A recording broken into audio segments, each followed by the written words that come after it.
Can everybody hear me okay? Yes? Okay, well, thank you very much. It's a pleasure to be here in Berlin. It's nice to see all of you here tonight. I just wonder, how many people here are from Palestine or Israel? Anybody here from there? Okay, quite a few, thank you. How many people have been there? Anybody visit? Oh, many people. Okay, very good. Excellent. So I always begin my lecture with a little warning. And the warning is that my lecture is completely unbalanced. It is completely one-sided. And if anyone has any strong feelings towards Israel, likes Israel, supports Israel, then this lecture is going to be very difficult for them. And so I like to always say that in advance so people in the audience are prepared. And this issue of Palestine, I think, is a very important issue everywhere, but I think here in Germany particularly, and in many ways in the United States as well, nobody can claim to be neutral. Because both of these countries support Israel so completely. And so much money goes from here to Israel, of course, that everybody is complicit unless they are actively opposing what is happening there. So nobody can be neutral. If we do nothing, if somebody does nothing, then they are supporting Israel and they support what happens in Palestine. If somebody doesn't like it, then they must actively oppose it. And that's not an easy place to be. It's a difficult situation to be in, particularly because the question of Palestine is covered with so many layers of stories and mythology that it's sometimes difficult to find out what the truth is. It's difficult to find out which history is the right history, and it's very easy to get lost. So what I'm going to try to do tonight is perhaps clarify some of the myths, put things in context, because another problem is that the news that we hear from Palestine is always out of context. Suddenly something happens. Suddenly rockets come out of Gaza. Suddenly Israel does something, you know. So there's never context. So to try to put things back in context so that we're clear about the beginning, the middle, and the end of the story. And also another thing I'm going to do is go through the story of my book, which is really the narrative, the story of my journey as an Israeli into Palestine, which geographically and physically is a very short journey, but mentally is an enormous undertaking, or was an enormous undertaking. Now, I'll give you an example of a couple of those myths that make things, or seem to cloud the issue. I think probably the biggest one is that Israel is somehow the answer to the Holocaust. And that because of the Holocaust, Israel has license to do whatever it feels like, whatever it wants to do. The Holocaust has given Israel license to act as it will. And that criticizing Israel, not to mention rejecting Israel and rejecting Zionism altogether, which I do, is anti-Semitic. And that there's this connection between criticizing Israel and anti-Semitism, which is really the most disingenuous, dishonest, but very popular idea that's out there. And for many people, it's been a problem to criticize Israel because nobody wants to be called anti-Semitic.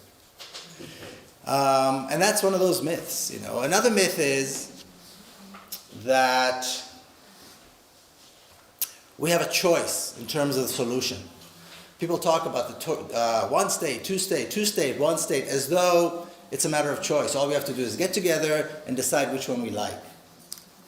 And I think it's important to really come to terms with the fact that those are not the choices. The choice is a brutal racist apartheid regime or a democratic regime over the entire country. And I'll talk about that a little bit later. Now, I'd like to pose a question, or another question, and that is, are Israel and Palestine one country or two? And the reason I pose this question is because we hear people say, well, I visited Israel and I visited Palestine. Or this is Israel, something happened here in Israel, and then this has happened in Palestine. We've heard several European countries recognize the state of Palestine. We know that for the last several decades there have been peace talks between Israel and Palestine. We hear that periodically there's a war between Israel and Palestine. So I was born and raised, I lived half my life there, I travel there all the time, I'm there a lot. And my question is, if there is a Palestine that is different from Israel, can somebody tell me where it is? What are the boundaries of this state of Palestine that has been recognized? Who are the population? Who lives in this state of Palestine? What is its capital? Can anybody explain this? Where is the army of this state of Palestine? And of course, none of these questions have an answer. Because this idea that there is a Palestine separate from Israel is a myth. It's not true. A fair description would be that Palestine is occupied. That there's a state of oppression and occupation that exists in Palestine. It's true that Palestine is also called Israel. It's true that there are two nations that live there, Israelis and Palestinians. But the conflict cannot be solved by peace talks, because the conflict is not one of war. It's a conflict of oppression and occupation. And the way we resolve issues of oppression and occupation is not through peace talks, but it's through a concerted effort to bring about justice and freedom. We don't have two armies, we have one army there, and that's the Israeli army. There are no two governments, there's one government that's in charge of everybody's life, and that's the Israeli government, and there's only one state, and it's the state of Israel, and it governs the entire country. So if these European governments and European parliaments that decided to recognize and to make a statement were to be honest, as opposed to being cowardly, they would recognize that Palestine has been occupied and Palestinians have been oppressed for 67 years. And they would support any effort to bring about freedom and democracy in Palestine. But that's not the case. European governments are totally supportive of the state of Israel, and they did what they did, I believe, as an act of cowardice. Now, people often like to talk about or to claim that the beginning of the conflict is thousands of years old. These people over there, they say, have been killing each other for hundreds of years or thousands of years. And therefore, there really can be no solution. Because those people over there are just incapable of getting it together. Which is, of course, a myth. And the purpose of this myth is to make sure that none of us look into the source of the conflict, and none of us tries to resolve the conflict. If we were to be honest, I think it would be fair to say that the reason there exists a conflict in Palestine, it is because of racism and colonialism that were brought to Palestine from Europe. In Israel, they talk about the Balfour Declaration. You may have heard of the Balfour Declaration. And they talk about it, not only in Israel, but all the Zionist organizations and supporters of Israel, talk about the Balfour Declaration as though it was one of the 10 Commandments, as though it was the Word of God, the Balfour Declaration. Every Israeli city almost has a Balfour Street. You'd think Balfour was another prophet.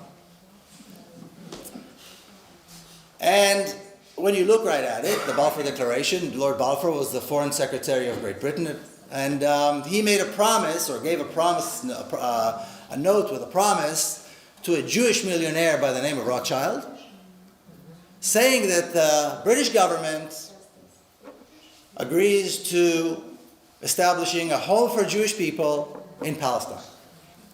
Neither one of those two men lived in Palestine or had anything to do with Palestine. And basically we can say that this was one white racist offering another white racist a country that belongs to somebody else. That's what the Balfour Declaration is. Racist, colonialist ideas. That came from Europe. Now we move forward several decades, and the United Nations decides to resolve the issue of Palestine through a partition plan. And this is the partition plan. This is the map of the partition resolution. Now, when we look at the map, the first impression that we get is the person who drew this map must have been on drugs or completely drunk. Because how can you possibly create a state or two states with boundaries that look like this? But there's even a more serious problem. This resolution was passed on the 29th of November, 1947, which is an important name in Zionist, important date in Zionist history. And again, many Israeli cities have a 29th of November street or a 29th of November plaza or something. At the end of 1947, the entire Jewish community in Palestine was made up of mostly immigrants who were my grandparents' generation, and first-generation Israelis who were born there, like my parents, and numbered about 500,000 people. The local native Palestinian population numbered 3 times as many, about 1.5 million people. Yet in this resolution, the larger portion of the country is given to the smaller Jewish community. And the native population, which is, like I said, basically a community of immigrants who just came off the boat. The native Palestinian community was given, so to speak, the smaller portion. And to this day, people are surprised and say, it's all the Palestinians' fault because they refused the partition resolution. Now, beyond the history lesson here, there's another important thing to remember or to realize. On that day, or from that day on, there emerged 2 opposing narratives. 2 histories that are diametrically opposed, that cannot be bridged. They don't differ in nuance or in detail. They are diametrically opposed. And when we accept one, we have to reject the other. There's no way that the 2 can live side by side.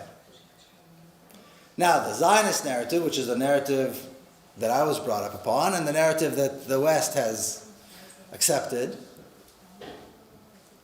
says that, or describes the creation of the State of Israel as an act of heroism, the revival of the Jewish people. These people who suffered so much and only several years after the Holocaust returned, accepted the partition resolution, even though because they are descendants of the ancient Hebrews, a tribe that lived there thousands of years ago, the country belongs to them. They accepted the partition. So in other words, they accepted to only take a part of their country. The Arabs attacked them because they're anti-Semitic, and like everybody else, they hate Jews and want to kill them.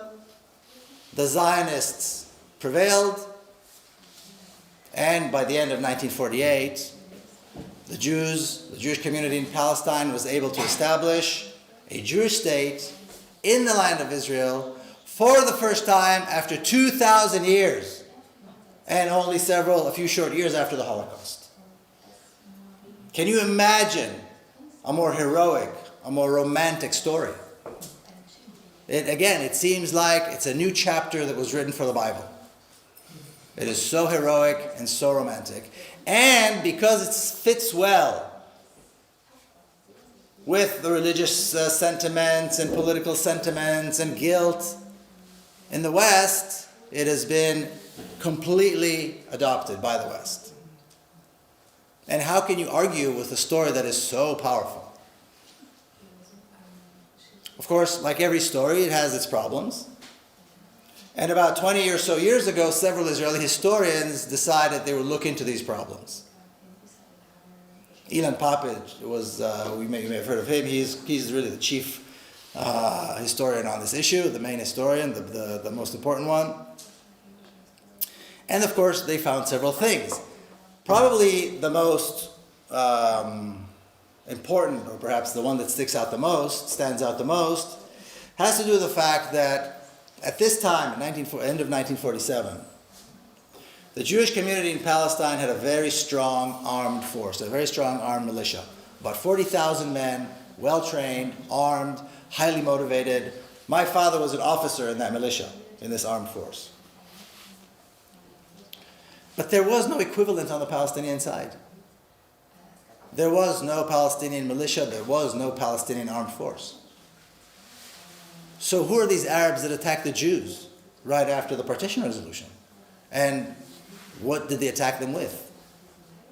We know that several months later, 6-7 months later, other Arab armies tried to intervene in Palestine.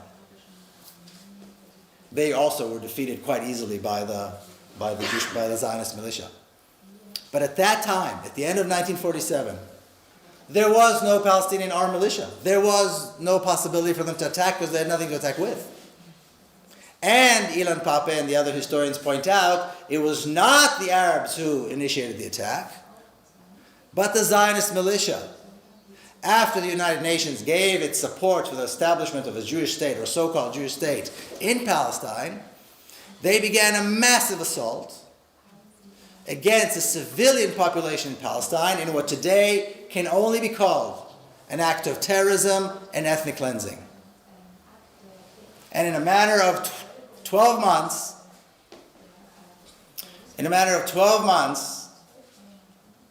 this attack, this terrorist attack and campaign of ethnic cleansing resulted in the conquering of almost all of Palestine, the destruction of hundreds and hundreds of towns and cities, over 500 towns and cities. Basically all of Palestine was destroyed with a few exceptions.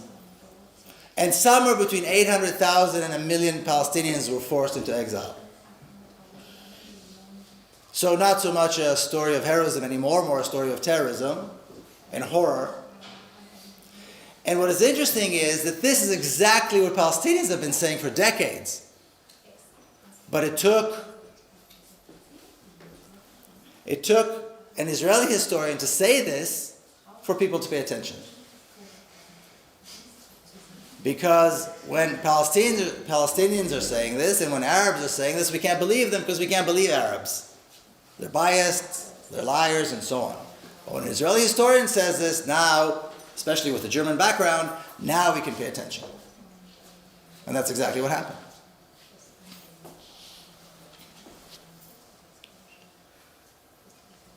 Now, another claim that is made is that, well, even if a few Palestinians were forced into exile and a few villages were destroyed, there was nothing there. We heard about a land without a people.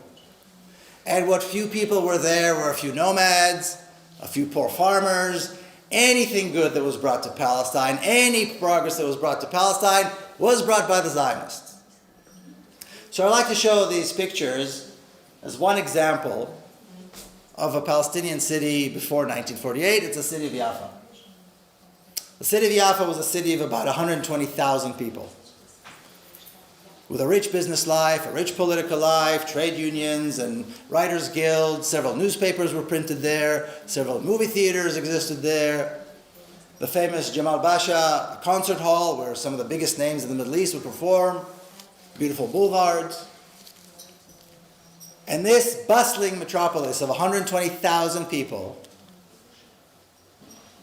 in the spring of 1948, in a matter of 2 weeks, was reduced to less than 4,000 people, concentrated in a single neighborhood with barbed wires and Israeli guards surrounding them. And on the ruins of Jaffa today sits the Israeli city of Tel Aviv.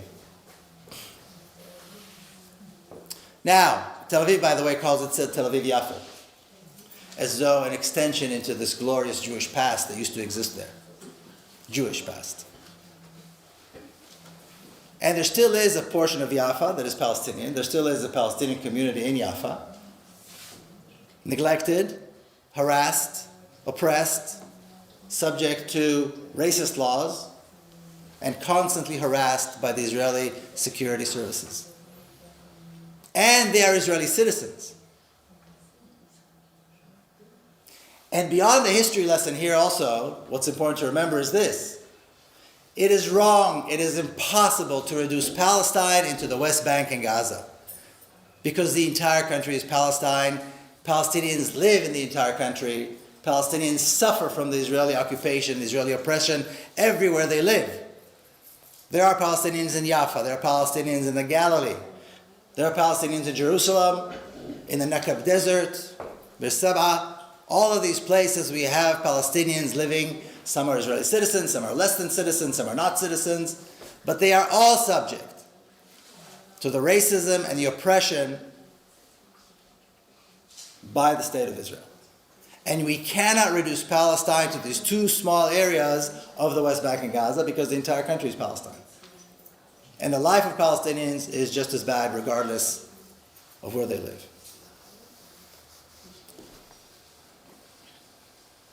Now I'd like to take a moment to talk about Gaza. Everything we hear about Gaza is always out of context. Suddenly this happens, suddenly that happens, suddenly terrorism, suddenly Hamas, suddenly rockets, all these things. There's never any context. The Gaza Strip is not a natural area. There's nothing natural about it. It was a line that was drawn by Israel, a region that was established by Israel, in order to house the hundreds of thousands of refugees who were thrown from their homes and off their land during the 1948 ethnic cleansing of Palestine. Refugee camps were built around the city of Gaza on the southern coast of the country. A line was drawn. This happened a little bit later on in the early 50s, and the Gaza Strip was created. And laws were passed in Israel that made it illegal for the people of Gaza, the refugees, to ever return. And the attacks on Gaza didn't begin in 2008. Israeli attacks against Gaza began as soon as the Gaza Strip was established in the early 1950s. And in the beginning, the excuse was, or the reason was, that we have a problem of infiltrators. Who are these infiltrators? There's something very dark and mysterious and dangerous about infiltrators. And these were Palestinian refugees who were trying to go back to their homes, back to their land, bring back food, from time to time commit acts of resistance, violence against Israelis. And Israeli units would go in, Israeli commandos would go in and commit terrible acts of violence, massacres, and so forth, killing, of course, civilians. Later on, they stopped calling them infiltrators, they started calling them fedayeen. Later after that, they started calling them terrorists. Today, they call them Hamas. The name of this monster, the name of this devil that resides in Gaza has changed from period to period. And the Israeli technology has changed as well. So whereas in the beginning they killed dozens of civilians, last summer, in front of all of our very eyes, in prime time, Israel murdered over 2,000 innocent civilians in Gaza in 51 days. So the technology improves, the name of the devil changes, but the reality is the same. And the question that begs to be asked is why? There's never been a tank in Gaza. There's never been a warplane in Gaza. There's never been a regular army in Gaza. Where's the threat? Why is Israel attacking Gaza for almost 70 years and killing innocent civilians? That is the question that nobody seems to ask. And all we do here, and we heard this very clearly and very loudly last summer, is all the newscasts, all the news anchors, all the politicians in the West talking about Israel's right to defend itself. There's a list here of statistics, very interesting statistics. I put them up there. I'm not going to repeat them. But the question is why? Where's the threat? Poor refugees, close to 2 million poor, mostly poor refugees living there, are a threat? They never had a tank. Where's the threat? And if you haven't seen what it looks like when Israeli forces come into Gaza, this will give you an idea. This is from early 2009. This is from a little bit closer. And last year, during the assault on Gaza, I was in Palestine, and we drove down to the border just to see what was happening. And as you approach, especially the southern part of the border with the Gaza Strip, you saw fields lined with this very strange shade of green. And these were tanks. God only knows how many tanks. And you would think Rommel is back. Rommel's armies are back, and they are going to fight them. And of course, besides the tanks, Israel called up 40,000 reservists. And all of this was after 6,000 assaults from the air. 6,000 assaults from the air where millions of tons of bombs were dropped on a civilian population that has nowhere to hide, nowhere to go, no defenses. A 1-ton block destroys a 1-ton bomb destroys an entire city block. Now imagine hundreds of those and thousands of those on a civilian population. And they need a committee. They need an inquiry to find out what happened. They just came out with the results. This committee, the UN committee, came out with the results. They need a committee? When you drop tons of bombs on a civilian population, you need a committee to find out if war crimes were committed? How cynical. And again I ask, what was the threat? And I ask, is this really the proper response to the Holocaust?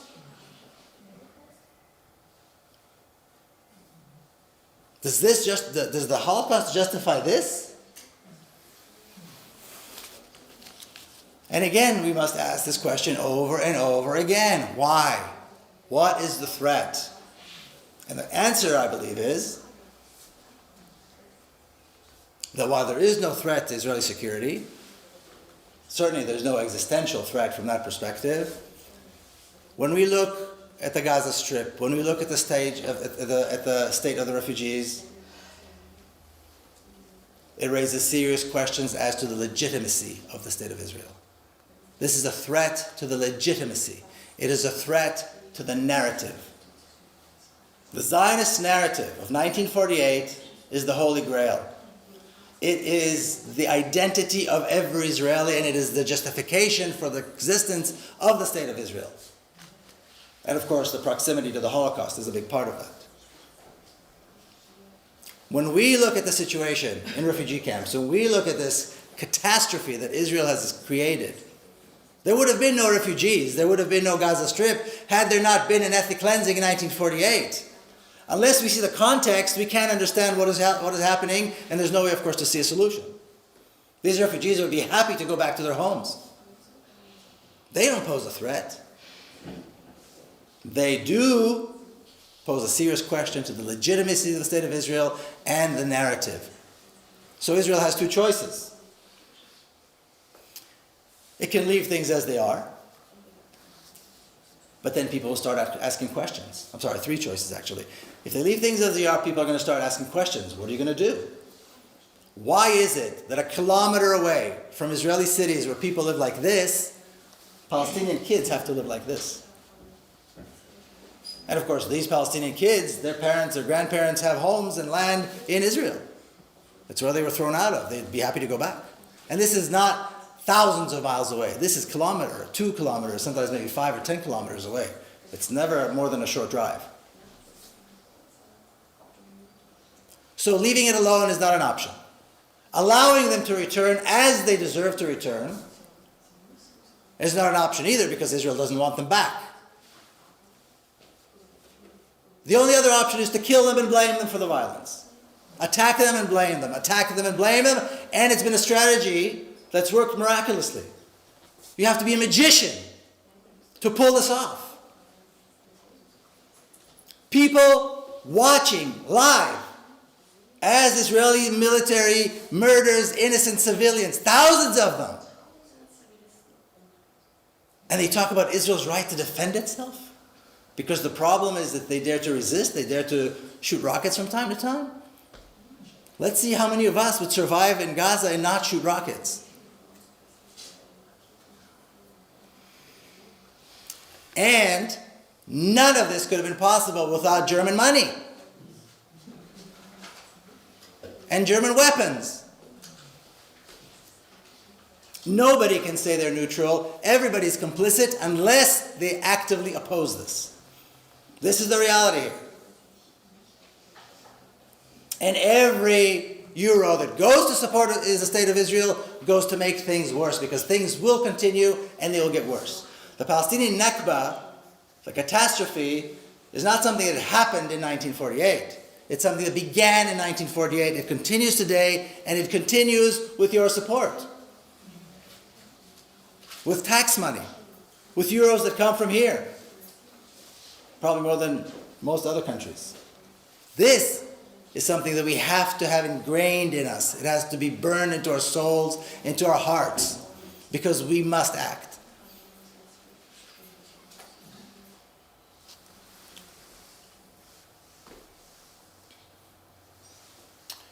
Now, we hear this interesting theory that the occupation of Palestine began in 1967. If you've been there or you're from there, I'm sure you've heard this. The occupation of Palestine began in 1967. So the occupation from 1948 or 1949 to 1967 is what? Disappear? It doesn't count? For the first 20 years of the existence of the State of Israel, almost 80% of Palestine was occupied. In 1967, Israel completed the occupation. It didn't begin the occupation. It finished the occupation. It finished the conquest of the land of Israel, or the conquest of Palestine.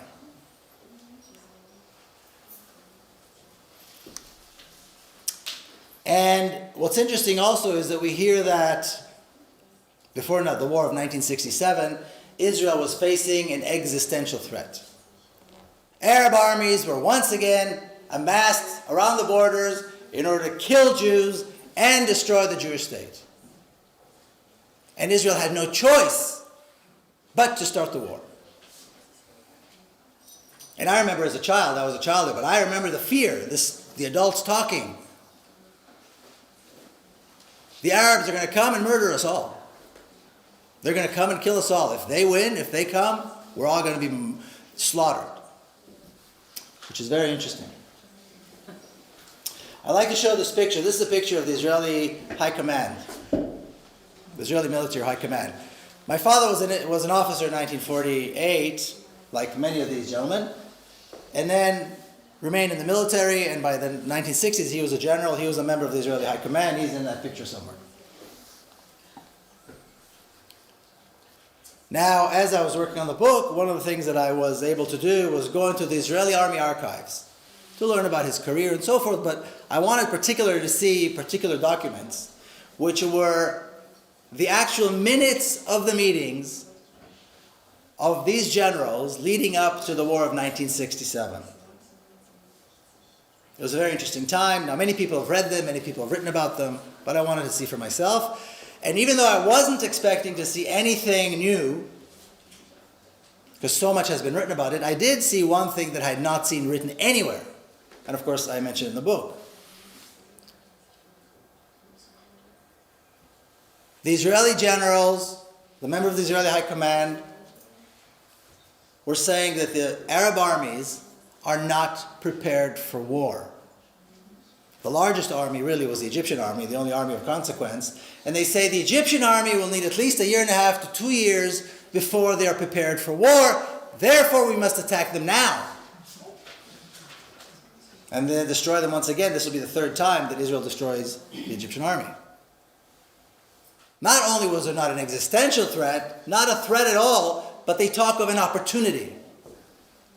And they also say that in order to gain popular support, in order to gain the support of the Israeli cabinet, the Israeli government, they must create a sense of terrible fear, that there is an imminent threat, an existential threat.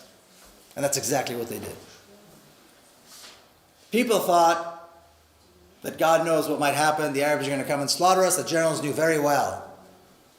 But the Arabs were not prepared for this, were not able to do this. As it turned out, the war lasted, this horrible threat was wiped out in 5 days. They call it the 6-day war. It was actually over by 5 days. 18,000 Arab soldiers were killed. And 700 Israeli soldiers were killed. Now every soldier that dies is somebody's child, is somebody's son, so of course we cry for all of them. But the difference between 18,000 and 700 tells us where the threat was. Who posed the threat to whom? And when the war was over, these generals congratulated themselves for what they called finishing the job, which is finishing the conquest of the land of Israel. They believed long before 1967 that they should have taken the West Bank. It didn't happen until 1967.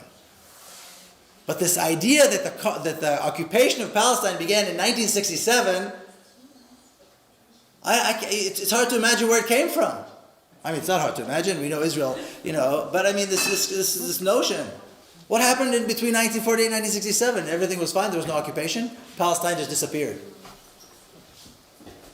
And this is what happened in 1967. They erased Palestine off the map and established a single state over all of Palestine with exclusive rights for Jewish people. Now they call it a Jewish state. Most Jewish people don't live there. The majority of the people who do live there are not Jewish. Out of 12 million people, 6.1 million are Palestinians. What is Jewish about it? Do they espouse some kind of Jewish values? Like murdering people in Gaza, like denying children water, like holding thousands of political prisoners? What exactly is Jewish about Zionism? What exactly is Jewish about the State of Israel? There's nothing Jewish about it, and therefore criticizing it and rejecting it is not anti-Semitism. It's the right thing to do. But they offer exclusive rights to Jewish people. So any Jewish person around the world can land, become a citizen, have all the rights. Palestinians, it's a totally different story. And it's not like this happened in 1967. The very first laws that were passed by the Israeli Knesset in the early 1950s defined the state of Israel as a racist apartheid state by its own definition. The apartheid doesn't exist in the West Bank. The apartheid exists in the entire country. The web of laws under which Palestinians live is impossible to describe. It is so complicated. And the number of laws increases all the time.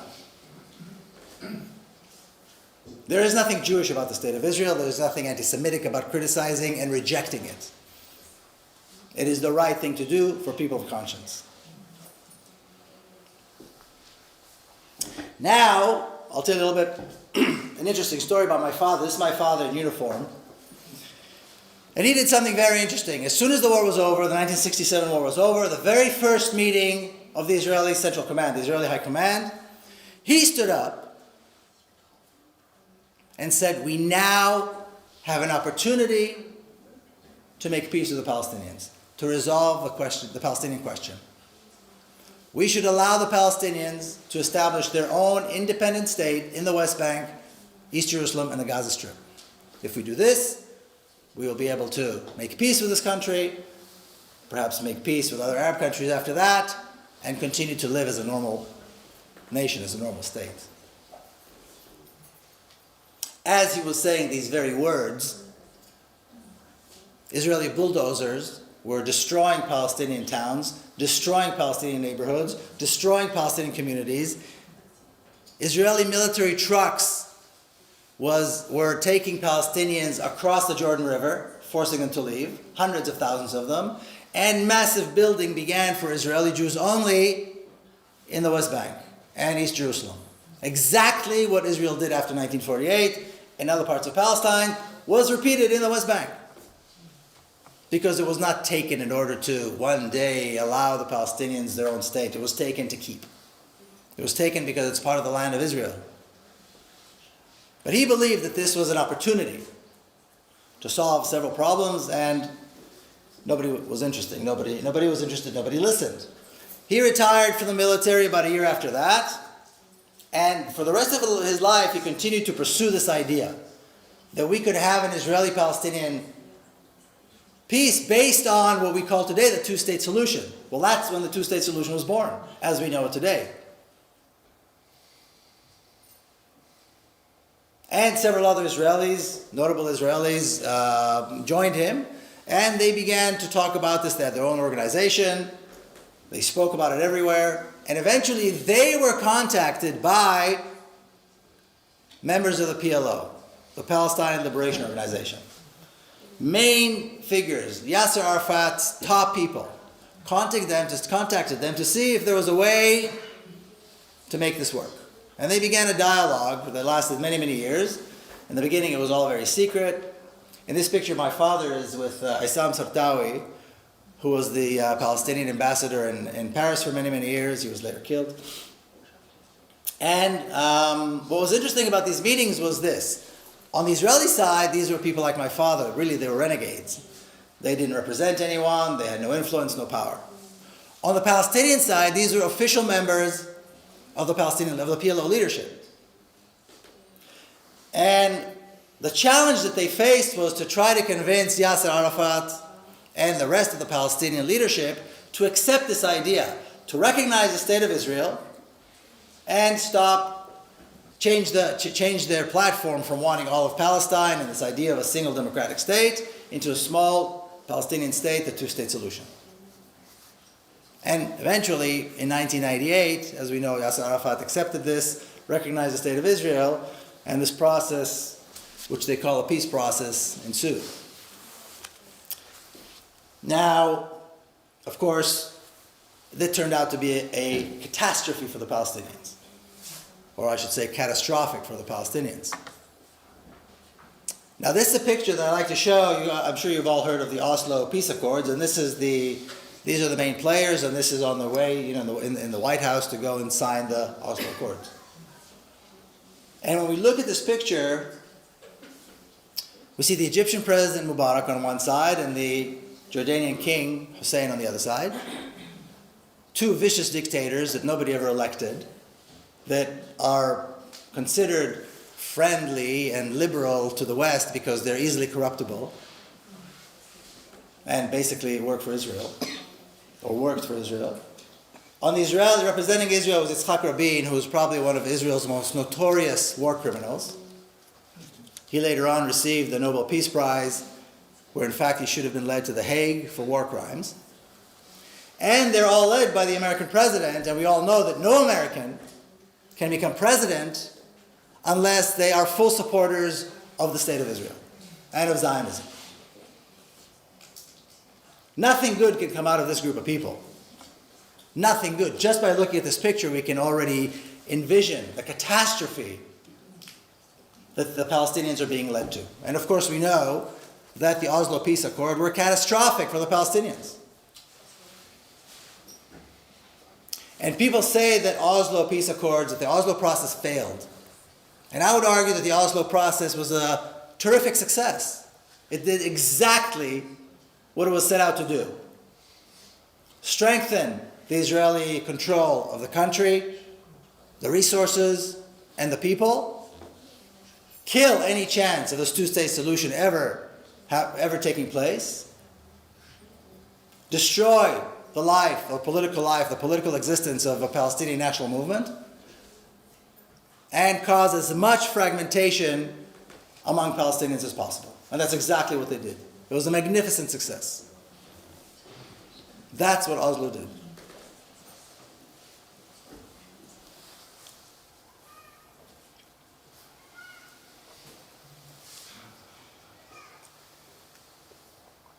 Now, one aspect of this issue that is rarely discussed is the issue of Palestinian prisoners. Today, Israel holds over 6,000 Palestinian prisoners in Israeli jails in violation of God only knows how many international laws, under conditions that are beyond horrifying. And what's interesting is that they call them terrorists or security threats or security prisoners. But according to Israeli sources, the vast majority of Palestinian prisoners have never been charged with acts of violence. Now, we're talking about the Israeli military court, where the bar is set very, very low. And even the military courts couldn't charge these people with acts of violence. On top of that, we have the administrative prisoners, where these same military courts found nothing with which to charge them, and still they are held indefinitely without charge, hundreds of them. And the pictures I chose here was Samer Isawi with his sister Shireen. Samer holds the world record for the longest hunger strike in history, over 250 days, something absolutely crazy. He eventually survived, he was released, he went back to prison recently, he went out of prison. His sister is an attorney, she goes in and out of prison all the time. Khadir Adnan, who was held also in administrative detention, had a long hunger strike a couple of years ago. He was recently arrested again, and he just ended 55-day hunger strike. Miraculously, he didn't die again. And what they're demanding is not anything extreme. It's the end of the administrative detention. In other words, if you're going to charge us, you're going to arrest us, charge us with something. That's what they're demanding. And hunger strike is categorically the toughest, hardest sacrifice that anybody could make for any cause. Now, there's a whole other issue that regards this, and that is the fact that the world recognizes the rights of people to resist. The United Nations recognized it and then reaffirmed it. That people who live under oppressive regimes, under occupation, under foreign domination, have the right to resist by all available means, including armed struggle. In other words, there's nothing illegal about the armed struggle.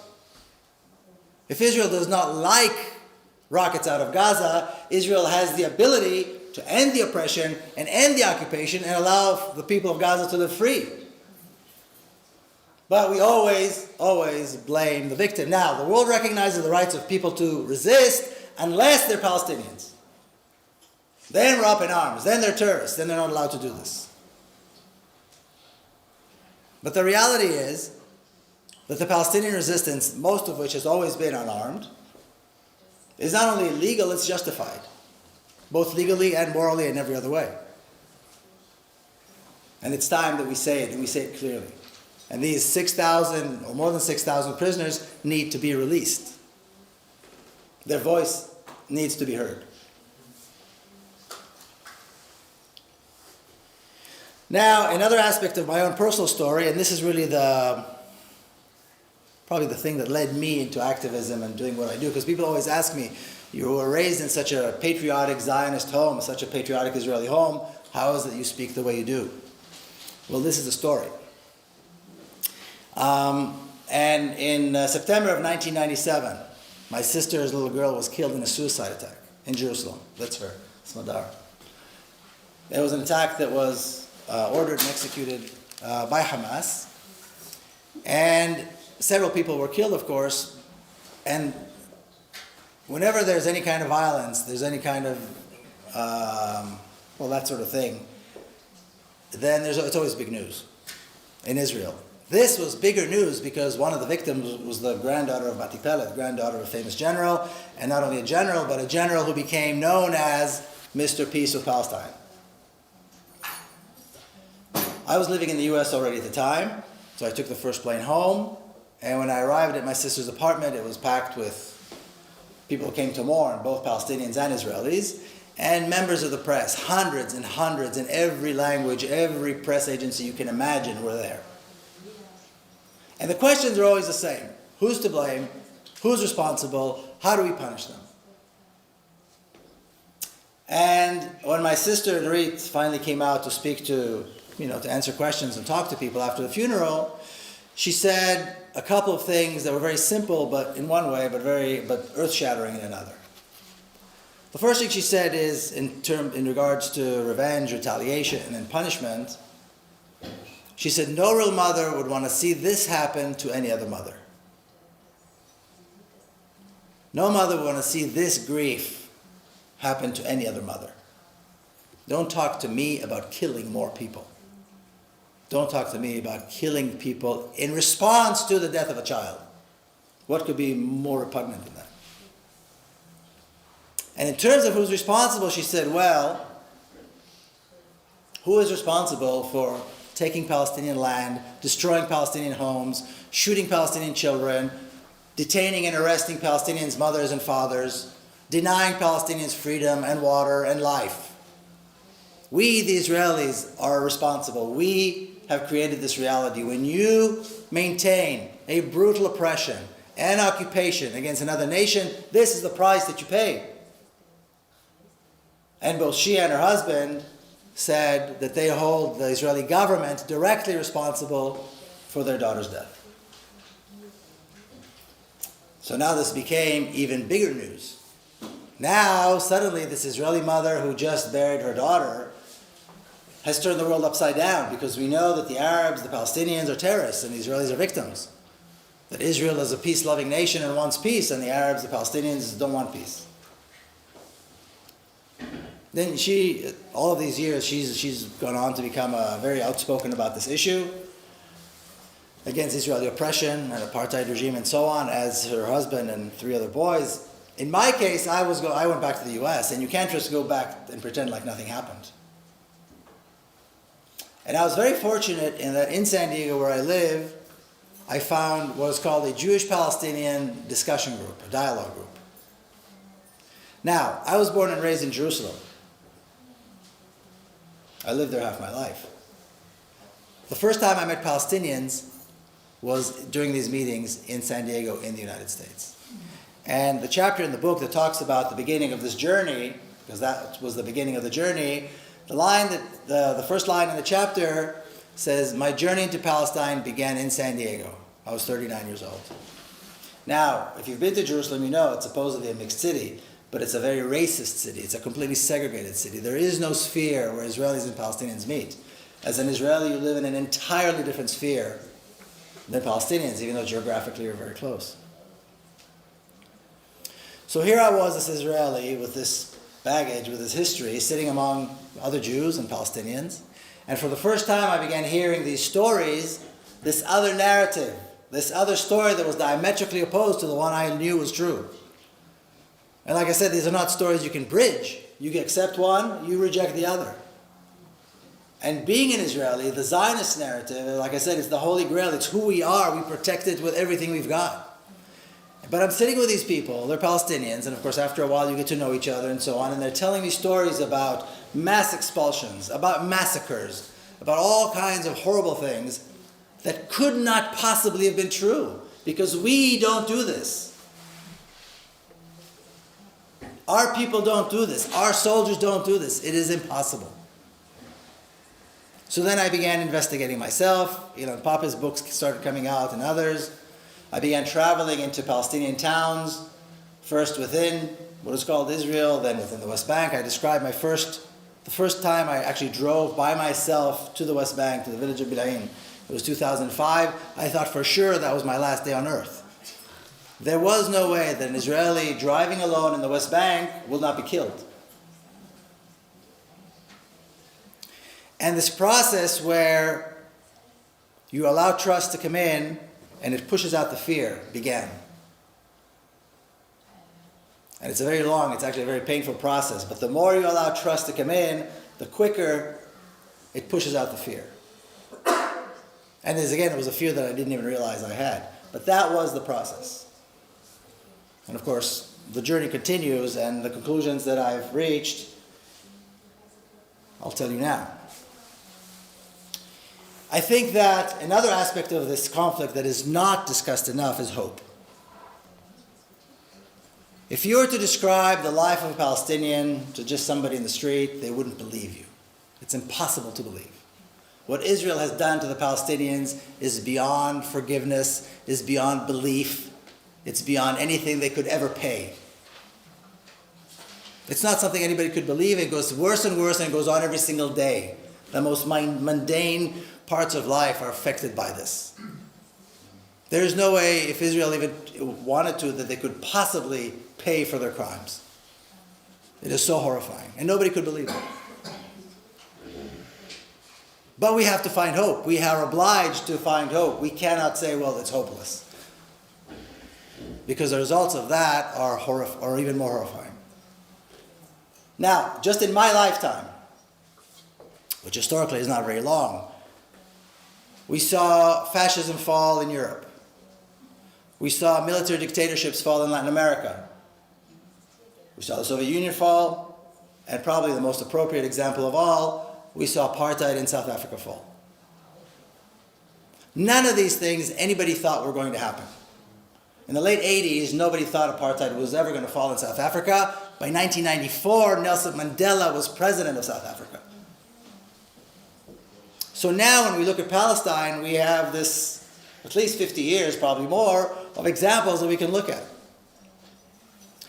But before we do that, we have to realize and we have to express what we know to be true about the reality in Palestine. The choices are very clear. If we support the State of Israel, if we accept the State of Israel, if you recognize the State of Israel to exist, we are recognizing a racist, brutal apartheid regime over all of Palestine. A single state. They want to call it a Jewish state, they can call it a Jewish state. I think there's nothing Jewish about it, but a single state with exclusive rights for Jewish people. Supporting the State of Israel is a package deal. This is it. But there is another option. And the other option is not some two-state nonsense.